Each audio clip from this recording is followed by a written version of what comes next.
Thank you all for coming tonight. You have an incredible challenge before you.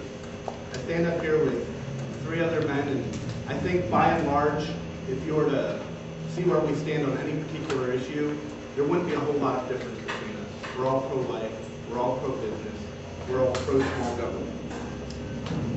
Who you select tonight will bring different talents or different experience to this role. I think our goal tonight should be for us to help you understand how we plan to bring those talents to do the best job as your state representative. One question many people have asked is if our next state representative will have the resolve to stand up to special interests in Indianapolis. I understand where you're coming from. All too often, we've seen people get elected with noble purposes only to go native once they get down into Indianapolis or Washington, D.C. I shared in your shock, your frustration, and your disappointment when Mark Souder announced his resignation and why. I hope that as I work through my frustration, I gain an appreciation for the challenges elected officials face to do their job, to their family, and to their constituents. I originally got involved in government to stay close to my community. I've had the good fortune to work for elected officials who had a clear mission and believed in serving their community. My experience working in Washington has helped shape me in other ways that have prepared me for the challenge if you should choose me to be your next state representative.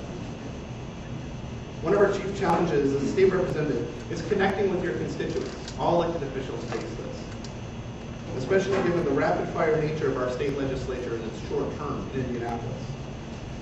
Over the last decade, I've been finding ways to try to help connect people and engage them with the work we've been doing all across Northeast Indiana with our congressional office. I want to use technology and creativity to help keep you all involved in the process as we work to craft policies that will affect you in your daily lives.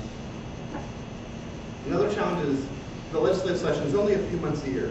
You don't get much staff. Each state representative gets one person, and they share them with 2 or 3 other legislators. Whoever we send to Indianapolis needs to be prepared for a fast-paced calendar, dealing with issues on the floor and in committee, being able to research them, and then serving their constituents. My experience in Washington and for 10 years in Indiana prepared me for avoiding the steep learning curve a lot of early state representatives face.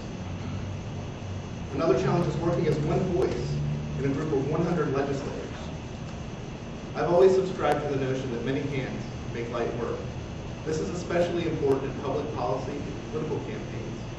The more people you have involved in the process, the better policy is going to result because you have more people invested in the process you came to.